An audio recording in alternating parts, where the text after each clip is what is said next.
probably not it. Probably not. And welcome to Side 1, Side B with Dave and Steve. I'm Steve. I'm Dave.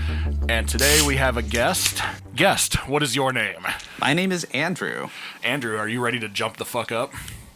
I don't know what that means, but yeah, go for it. I think you're ready to jump the fuck up. Dave, are you ready to jump the fuck up? I don't know. I'm getting old. My knees are starting to bug me. I'm pretty sure that's how all the new metal guys would react to that now. Today, we are taking a look at something that is probably out of your guys' wheelhouse completely. What do you guys know about the band Slipknot? I had a roommate who was into them. I never really listened to them. Was it the same roommates that were in Dream Theater? No, this is a different one. Yeah, they probably hate the Slipknot roommate. Yeah. And two of them were concurrent, and they started hating each other by the end for other reasons. But yeah, that was the whole thing. Was it the bass player that was between me and Andrew? No, this was a long time ago, yeah. In the end, I think what a lot of the hate came from was the Dream Theater roommate didn't like the Slipknot roommate's girlfriend being there all the time and not paying rent, basically, because it's like we were splitting rent and she was basically living with us for free. And it's like, what? You know, like, what's the point in that? But yeah. So it probably wasn't the music probably didn't help, but no, it wasn't over music like, fuck you for listening to Slipknot, but thank you for cleaning the bathroom. Yeah. No, it wasn't like that. But no, yeah. Other thing I really know about Slipknot, there's like in our home city, the local community college has a radio station, like a college radio station that used to be like an alternative rock type station, and it was what I liked listening to a lot when I learned how to drive, because yeah, it would play like I'm gonna date myself here. It would play a lot of the shitty, you know, like radio rock from its time, like Three Doors Down and Nickelback and shit like that. But it would throw in, you know, like good stuff in the middle like that back in the day, like the Butthole Surfers, the Descendants. But then a new program manager came along who didn't like punk rock and would just put on like Slipknot all the time. And that was officially when I kind of stopped listening to the radio. I was briefly part of that radio station when I was taking that college's radio program, but I think I lasted about 3 or 4 weeks and decided that was not for me. And, you know, it's kind of ironic because now we're starting a broadcasting career pretty much. Yeah. But I decided that I didn't want to be poor and I didn't want to spin music that I wasn't into, so I went into IT instead. And now I fix computers for people I don't want to talk to, but it pays pretty well. So, and then you can stop talking to them immediately once you leave the room. Exactly. Andrew, what do you know about Slipknot? Very little. My understanding is that they are from Iowa and that they wear masks. Those are both correct statements. Yes. I know that one of the dudes will like drink the gathered sweat out of like the mask, which is gross. But yeah, yeah. For the longest time, I was a pretty big I was originally like a nu metal fan, like when I was a teenager, and then I discovered thrash metal, and so of course I couldn't like any nu metal because that's poser shit now. And now that I'm old and don't care about that anymore, it's kind of like, well, System of a Down's great. I do like a lot of Slipknot because I think their drummer is a fantastic drummer. Their lyrics are a bit juvenile for my taste, but I mean, he's just screaming and sounding like a monster man, so it's not like I can just ignore the lyrics. So yeah. So overall, it's kind of like I'm not the biggest fan of this group, but at the same time, I think when I learned that they were from Des Moines, and you know we're all Midwestern boys ourselves, I almost felt like a kinship with them because I'm like, oh, these guys did exactly what I'd love to do with my life, is just go from being just a local band to a band that's, you know, internationally recognized now. So I thought that was interesting. And as I dove into their music, I think their first two are just pure, undirected hatred, which is kind of interesting. And then after that, I think it kind of loses its magic a bit. But it was interesting to get like the first two albums that they got with the mainstream lineup. But today, we're not going to be taking a look at anything that was released by the band that we know as Slipknot, because before they were signed, they were almost a completely different band. There were some elements of what we got, because the album, I'm not sure how influenced it was by nu metal, because I think Korn came out with their first one in 1994, and isn't that one kind of cited as the first nu metal records? And generally, yeah. And this one came out in 97, but it was also full of songs that they've been working on probably from that same time period. So I'm not sure how much interaction they would have had with Korn and other nu metal bands before they recorded this, but at the same time, there are influences that certainly influenced the other nu metal bands. So maybe it's one of those things where there were probably a little bit, but I think they were developing their own sound on this. And the sound that they ended up developing on this is a very interesting blend of death metal, nu metal, jazz, and funk that sometimes hits the target. This is going to be one of those albums that I think we're going to have more fun listening to together and examining than something that you guys will probably put on after this. But I think it's very interesting to listen to a band that was able to get an album together before they got signed that sounds relatively high-end produced. So, knowing what you guys know about Slipknot, what kind of things are you expecting based on that description? I'm expecting growly vocals, a lot of blast beats, but then like weird jazzy fills or breaks in there. Downtuned guitars, of course. Yeah. Honestly, I have a lot of curiosity, especially before they got signed to a label. I think I remember people in high school, bullshitting, and they're like, oh, yeah, that band from Iowa that got signed to like $1 million deal after their first record or something. So this is their first record. I'm curious. So we'll see how it goes. Yeah, and for the most part, the band is pretty much, I'm not going to say disown this release, but they don't, it's not on, Sure. It's not on any of the major streaming services, and I think the main guy, Clown, one of their percussionists, who's kind of the mastermind of the group for some reason, he doesn't want this album to like be mixed with their other albums, and personally, I think that's a mistake. I think they should absolutely put this on streaming services. I mean, they spent a whole lot of time making it, and it might not be perfect, but I think a lot of people would really enjoy the history of it. Like, I'm sure some teenage Slipknot fan will put it on and be like, what the fuck is this shit? But we're in the information age. I mean, most people are going to find out that it's their demo, and it's not basically the same band. But they're Slipknot. They're allowed to hate things, so they can hate their first album. That's fine. Yeah. Yeah, I suppose that's pretty on brand for them to hate their first album. But let's talk about the personnel on this, because it's actually very different from the Slipknot that ended up being signed. Because while they had four people that were on their first album, their real first album that they'd consider their first album, and that was Paul Gray on bass, Joey Jordison on drums, Shawn Chahan on percussion and backing vocals, and Josh Brainard on guitars, backing vocals, auxiliary percussion, and keyboard on one song. Beyond that, they had Donnie Steele on guitars, who ended up filling in on bass after their bass player, Paul Gray, passed away. And, of course, the biggest difference is instead of having Corey Taylor on vocals, we have Anders Colsefni, who is more of a vocalist in vein of Max Cavalera from Sepultura than the more, traditional screaming that Corey Taylor does. So I think the biggest thing of note here is that the band has the same rhythm section that ended up going into their mainstream career. But these days, just one guy, Clown. This is bound to happen, but there's an album that we're going to do later that I'm going to bring, where there's the bass player named Paul Gray, but it's a completely different Paul Gray from a completely different continent. There's a Paul Gray that played bass for The Damned for a while and is back in The Damned right now, but just coincidences. Either that or Paul Gray from Slipknot faked his death and is now playing under that name.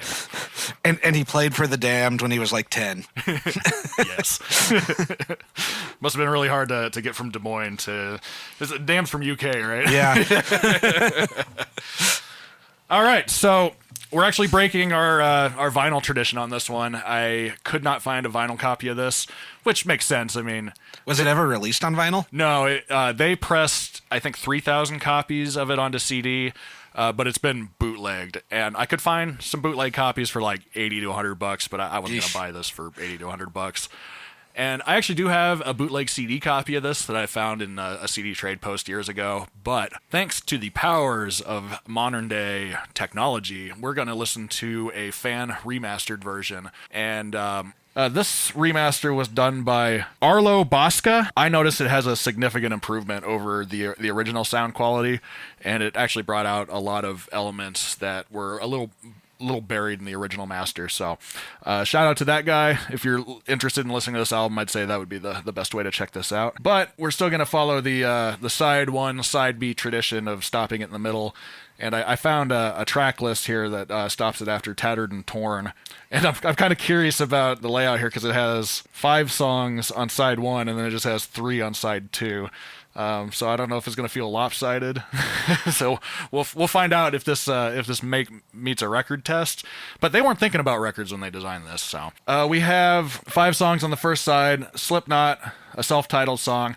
That ended up becoming a Slipknot song called Sick with completely different lyrics on their first album. Next one is called Gently. That one ended up on their Iowa album with the same lyrics, just sung by Corey Taylor. Do Nothing, Bitch Slap, which is my favorite, and I'm going to leave that one a bit of a surprise. Only One, and Tattered and Torn. And those songs are songs. You guys have anything to add before we get into this? I am looking at the track length, and I can see why they split it there. Yeah. What about you, Andrew? Are you looking forward to your first Slipknot experience? No, let's shut the fuck up. All right. Is that how we use that? Yeah. Yes. Yeah.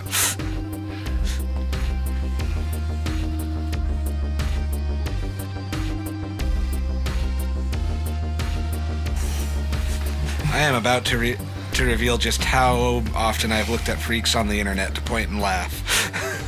And welcome back, everyone, from a side one that we created because this isn't... Anyway. This was never released on vinyl. Yeah, well, not officially anyway. Yeah. But anyway, what'd you guys think? That was weird. Like, it wasn't exactly what I was expecting it to be, even with you described it. Like, when metal bands say that they... like have jazz or funk influences, it's like, oh, okay, so you're just going to say you're fans of Living Colour or something, even though, like, none of that shows up. But no, there was jazz and funk. You were not wrong. Yeah. It didn't show up till the third track, but it was definitely there. Yeah. Andrew, what did you think? I thought it was a really interesting way to mix a lot of different styles and have some fun with the genre. Yeah, I have a few critiques going in. Like, the bass was really interesting as a whole, and it especially stood out in the more jazzier and funkier parts. And why that's a critique is that in more of the metal parts, since it was that particular era of metal where there's just way too much low end. So it's like with 2 down-tuned guitars and the drums being played, like really low, like a lot of like bass drum and floor tom, the bass just gets lost in the mix a lot. And so, like, it really did stand out a lot when suddenly, like, the really trebly funk or jazz guitar came through. But there were parts in the more metal moments where I just couldn't hear it at all.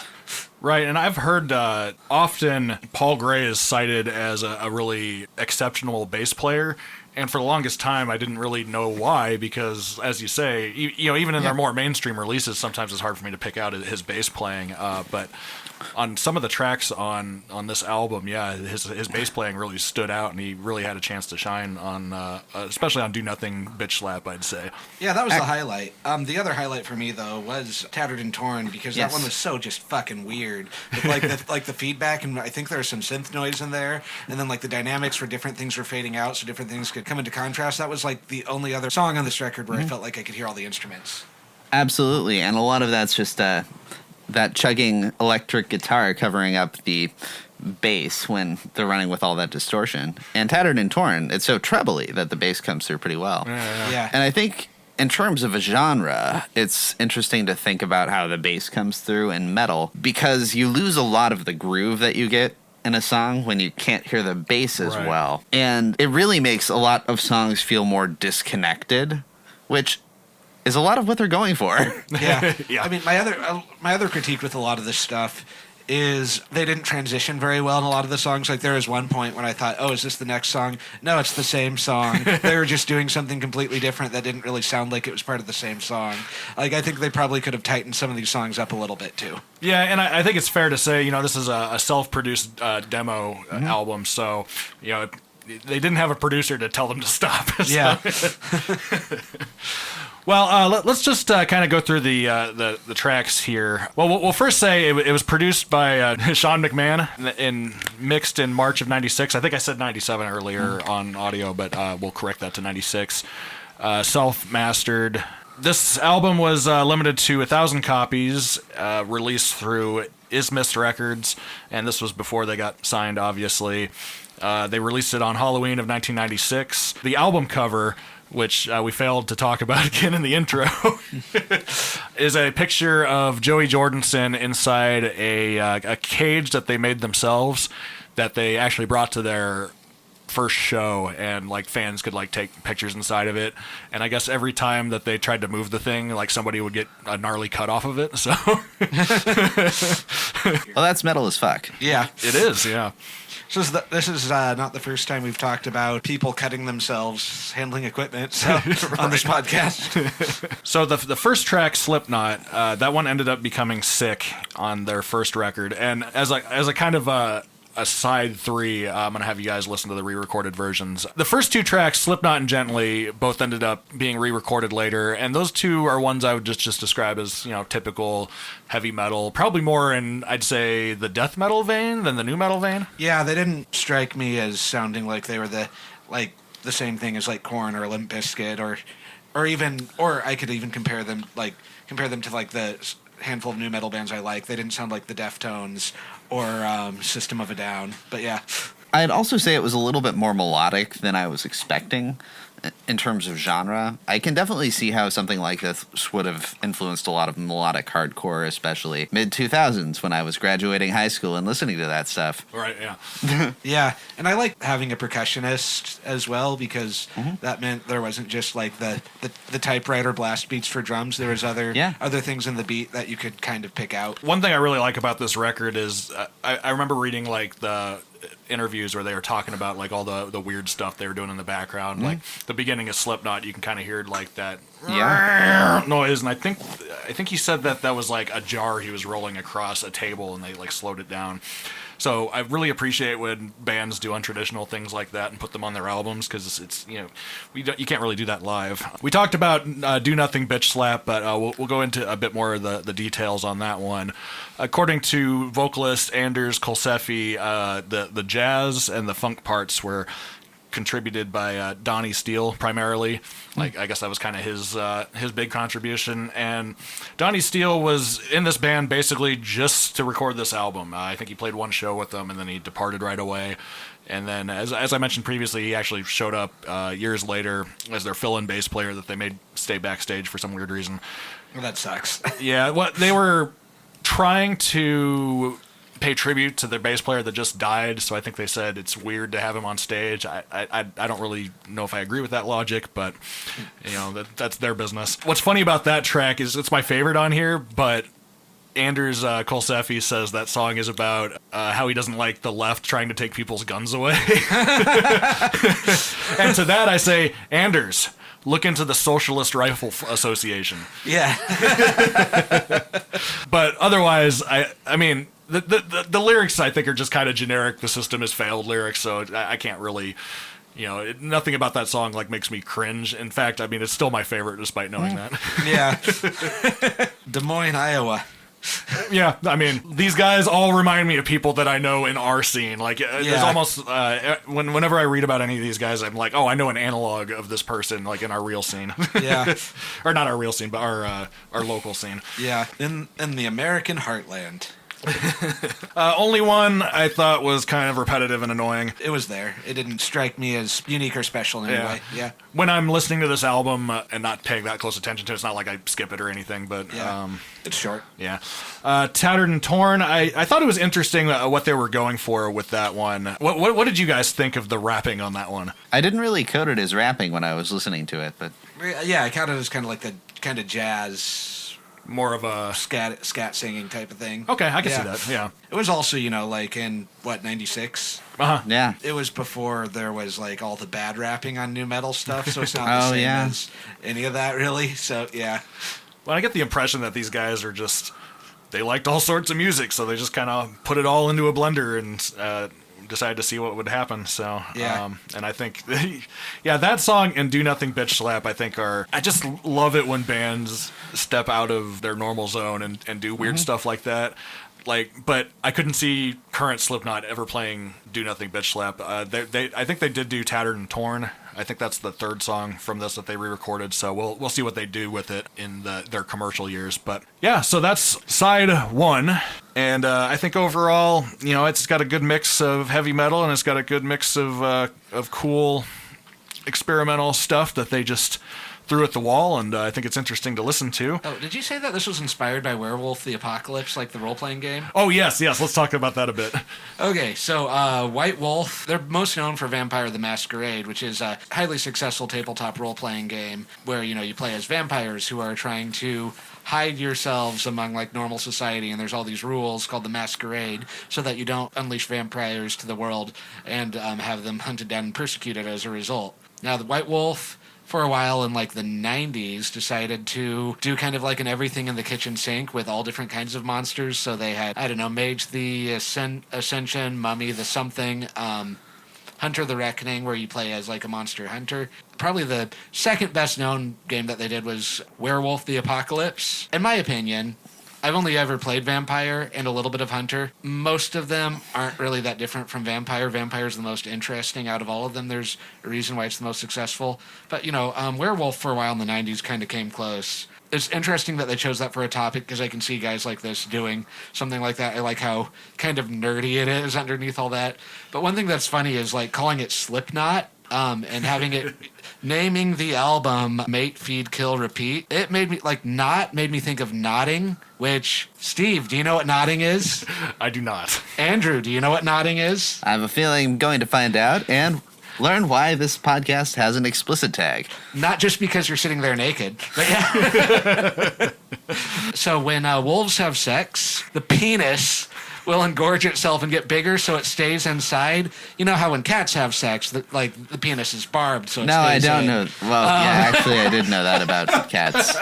The dog penis, the canine penis, isn't barbed like that, but it will get bigger and kind of shape itself to more of a knot shape, so it stays inside until it ejaculates to make sure, that there's puppies later. Now, as someone who likes to look at freaks on the internet to point and laugh, there is this subsection of fan fiction call themselves the Omegaverse, where they do like this weird kind of the whole debunked scientific study that said that wolves divide themselves into alphas, betas, and omegas, and it involves Oh, is that the one where they only act that way when they're under captivity? Yeah, they will kind of latch onto the shape that a wolf penis will take while mating and will knot itself off. And so the sex scenes and a lot of that will be called knotting.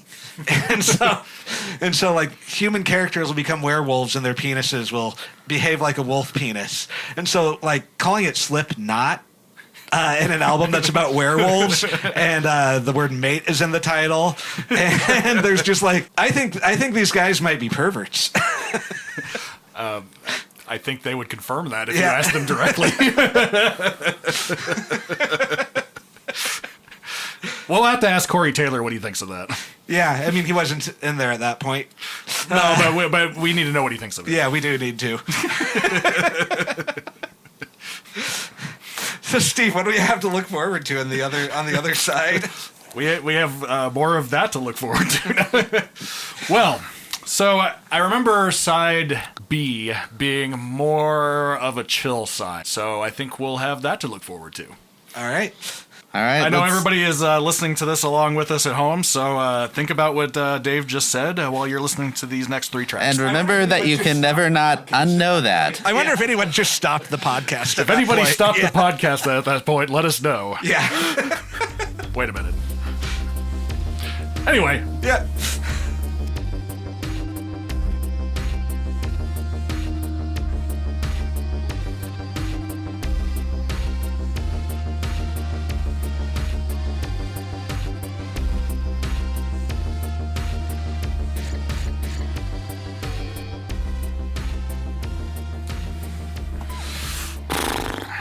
And we're back. What'd you guys think of side 2? I would have been much more positive on side 2 if it wasn't for that fucking bonus track at the end. Well, let's start with that. Basically, that last track was them fucking around and trying to be comedians, which it was kind of funny. They probably had a little bit of studio time left, and CDs are 80 minutes, and that's just what bands did in the 90s. Yeah. Some of the lyrics included the lines, "Who wrote these in lyrics?" and "battery-powered power tool, Black & Decker dildos." Anyway, they're probably like 20. Like, I can't hold it against them for like doing some of that stuff, but it also, they shouldn't have put it on the album. The bonus track was bad. It kind of reminds me of when Megaton put out Cybernetic Divine. Like, we just randomly put a different bonus track on whoever was like burning the CD. Like, we had 4 laptops, so we had like 4 different bonus songs. So if you're one of the few people that has a physical copy of that, check the ending, because there's a hidden track. But Dave, talk about how that annoys you. Yeah, I really hated the bonus track era of albums. Like, I will stand by CDs because I like CDs in general, because I like how easy it is to create backups of it without, when you'd make backups from a record, you'd have to like run the whole thing through a tape player, and that would take time. CD can go a lot faster, and you can have digital backups so that if your hard copy gets damaged, it's easier to still have it and all that. I like a lot about CDs because of that. But one of the worst things about when the default format changed over from vinyl to CDs was just, we could fit 80 minutes on this. So albums became way too long in general, but also they would do these fucking bonus tracks. At least this one, they had like a table saw going between the end of the last song and the bonus track, so it wouldn't be like you'd be listening to it and going to sleep, and then all of a sudden get this blast of incomprehensible noise. But like, it was, the bonus track trend in general was just bad, and nothing good came from it, and this was a particularly egregious one. Well, I don't mind it so much this time because, it was all that build up to just kind of a throwaway track. So it didn't bother me because I thought it was kind of funny. But what really annoys me about that trend, and I'll cite the Probot album by Dave Grohl, is when they put a fucking slamming awesome song at the end that you have to like pull into a music editor and like separate to put on your MP3 player, back in the day. Because you didn't want 10 minutes of silence and then a studio goof when you were listening to your own music on shuffle. I mean, thankfully, when they put that album onto the streaming services in the modern day, they had the good sense to actually label it this time. But yeah, that trend also annoyed me. The only exception is I know there was a handful of hidden tracks that were just unlisted final tracks on the CD. I'm fine with that. Yeah. I do think there's a sweet spot in there for like 90s ska bands to add like comedy songs at the end. Like Kingdom of the Dinosaurs exactly. by Five Iron Frenzy. That's the one. Yeah. Other than that, no, nothing good. Yeah. The songs themselves, though. What'd you think of the real songs? Confessions was interesting. It was definitely a chill song. I liked the bass. Vocals could have gone with a different take. It was all right. They tried their best. Some feel that one got a little heavier. I liked how discordant that one got. It had a lot of really like interesting moments that got like heavy, and then they do some experimental sounding stuff. Like there was a moment where the vocals sounded like filtered, so it sounded like it was coming from like an old broadcast or something. Yeah, it was interesting. Killers Are Quiet was just a fucking weird song. Honestly, I was bored. Yeah, they stretched it out too long. It was too repetitive for how long it was. Yeah, I really enjoyed the atmosphere of it, but I feel like, they were doing all these cool, like, tricks in the studio. Like, you asked me what, like, the ending was with the sample, and it sounded like they just slowed down, like, a table saw, and, they were doing some pounding on, like, some like, a metal surface or something. And if they were going to stretch it out that much, I wish they would have filled it with, like, cool stuff like that. And to be fair, maybe it's, like, my ADHD brain or something, like... It's not a song that I could just listen to while doing nothing. Right. That's probably a better way to say it. It wasn't bad sounding. I was just, it needed to be more active. It drug. Yeah. Although, on the flip side, I would also say this album seems like it'd be like a really good album to like sit around with your buddies while you're like playing video games and not really paying attention to it. So, that last track, if you're busy playing Nintendo 64, which was the big thing when this came out, I could see getting down to some GoldenEye to this album. Perfect Dark almost seems more fitting for this album. Oh, yeah. Good call on that. Yeah. But yeah, there are parts of it that reminded me of another band from the same general region, 311. When the bass got really funky and then, like, you know, I said on the first side that it didn't really seem like rapping to me, more like scat singing. With this side, it sounded more like rapping. It reminded me a lot of 311 to some degree. Coincidentally, that's how many downloads we hit earlier, and now we're past that. Yeah. At some point today, we had 311 downloads. There was one point during Some Feel where it reminded me of the Dave Matthews Band. Yeah. Confessions. Well, that was Sorry. Confessions, yeah. You're right. Because Some Feel was the heavier one, which that was good. Yeah. Both were good. What'd you say about Slipknot and a boat? Oh, yeah. I think they would do something that the Dave Matthews Band did, but on purpose, and just dump a tour bus full of shit onto a bunch of tourists in the Chicago River. That does sound like something Slipknot would do. On purpose. Especially this era. Yeah. But yeah, side two songs on it were all right, and then last song was too long, and then the hidden track was called Dogfish Rising, but it should have been called Dog Shit Rising. You know, Steve pointed out that especially the first two Slipknot albums, there's a lot of hatred in them, and it just feels like pure hate. It's nice to know that Slipknot also hates us with their hidden track. So. Yeah. Honestly, going out on the note of the hidden track probably made me a little more negative going into this part than I would have been otherwise. Well, at one point you're like, is it safe for me to get up and go to the bathroom? Yeah. Well, as a whole, what'd you guys think of the entire album? It was interesting. It's not something that I would put in my normal rotation, but I don't know, it wasn't what I was expected, so it was definitely worth checking out once for me. So it really feels like a band trying to figure out what they want to do and not getting there quite yet. Yeah, you can definitely hear moments where they're trying to feel through exactly what they ended up wanting to become. And ultimately, I think like the heavier moments ended up being their best moments, even though I appreciated the experimental parts. But it makes sense to me why they ended up going the route that they did, and they pretty much just embraced the heavy side.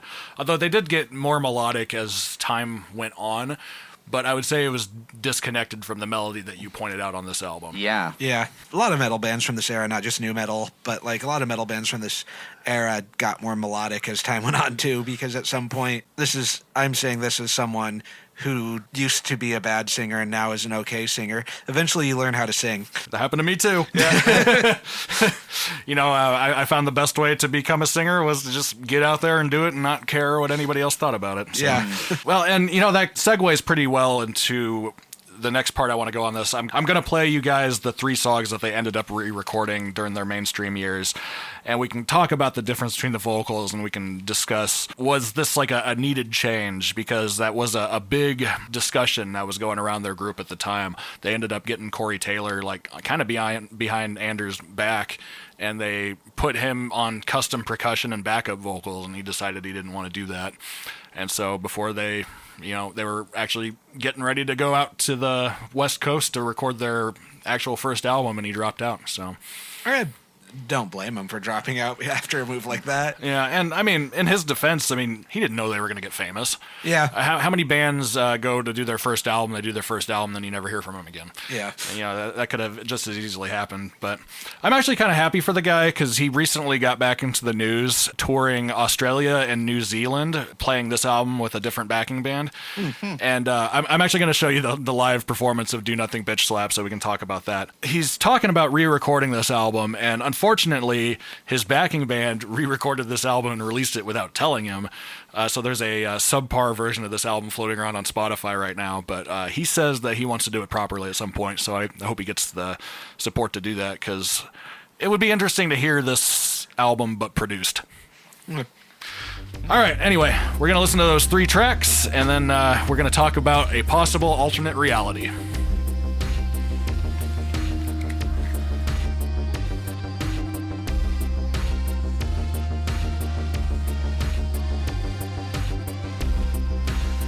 He wasn't in there for like days, but eventually he was like arrested after like he was probably in there for a couple days. You know who else would like to be encased in concrete for a few days? Slipknot. I'm sure it'd be a kink or something. Are we rolling? We are rolling. All right, so that was our special detour where we examined some of these songs in the future. They sounded tighter. They sounded cleaner. did. Corey Taylor, I think, was probably a better vocalist. But, like maybe this other guy would have developed if he would have had a chance to. So I've heard him compared to Max Cavalera from Sepultura, and I think, in that capacity, he probably would have been fine. I know they picked Corey Taylor because he can kind of do the screaming and the singing, and, based on the singing that we heard on Mate, Kill, Feed, Repeat. Was that right? Or is it Mate, Feed, Kill, Repeat? yes, Werewolf the Apocalypse, whatever. Yeah. His attempts at singing, while they sounded okay, I mean, they certainly aren't up to the same standards that Corey Taylor ended up doing in Slipknot and Stone Sour later on, so I can see why they wanted to replace him. But let's take a look at an alternate universe. Okay. Let's go down the path that they convinced their record company it was fine to go with this guy. Do you think they would have still been successful? Probably not to the same degree, like if they didn't get signed at all. Let's say, I think what happened is they were offered a record contract, and the stipulation was they had to find a different singer.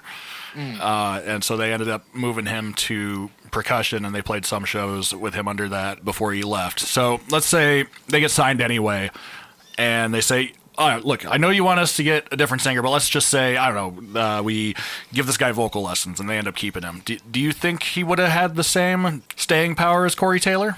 I don't think so, but who knows? His energy is very different, especially based off the tour video from New Zealand you showed us. So Yeah. He doesn't take it as seriously, like, from that video you showed us, so, yeah. Well, and I'm not certain him back in the day might have, but Maybe, yeah. I think... No. We did listen to the comedy track. There's definitely some of that in there. Yeah. True. He was definitely a Dogfish Rising. He certainly had the vocal capacity, but I suppose we can examine his output since then.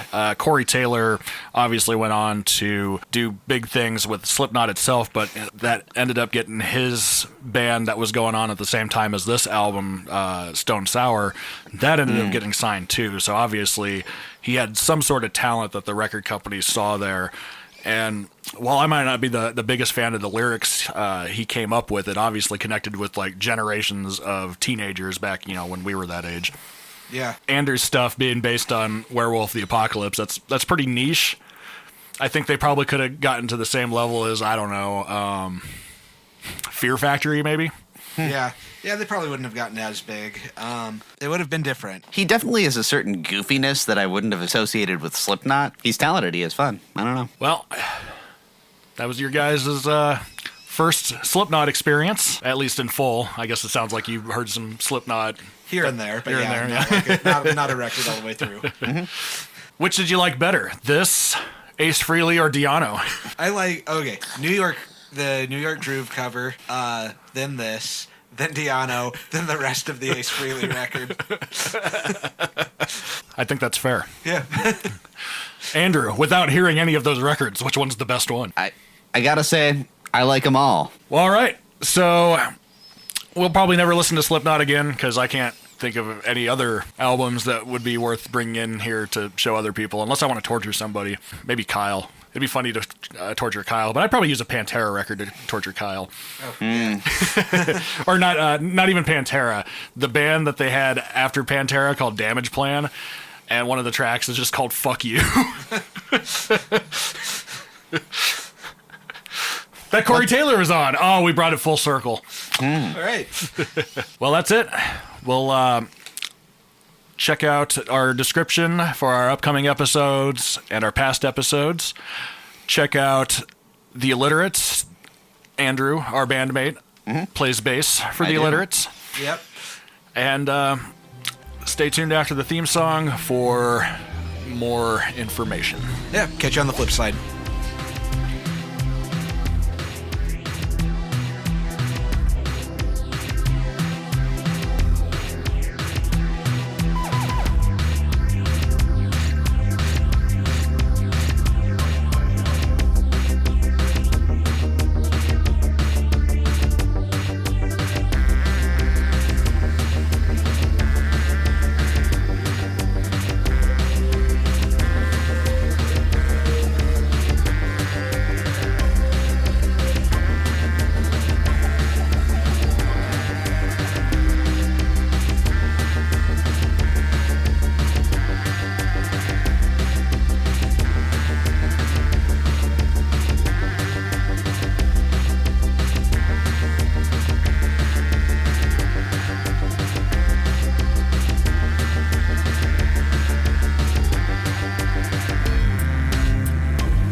At least one time for the disrespect, I should refer to them as the Slipknots. Yes. Please do that. Yeah. We will definitely clip that and get yelled at on the internet. It'll be fun. We don't mind getting yelled at on the internet.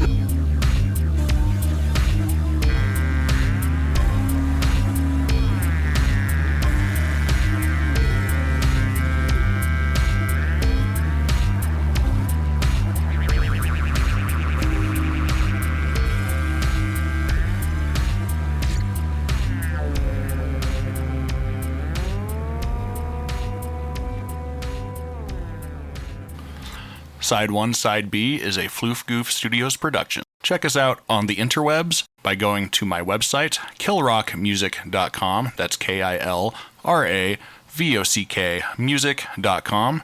And there's a tab for Side 1, Side B. And additionally, you can check out me and Dave's projects, The Alliterates and Lucid Fugue, respectively. You can also check us out on Instagram at KillRockMusicSWS and Dave_Diction. Thank you. Waka waka. Suck it. What's up? Let's jump the fuck up.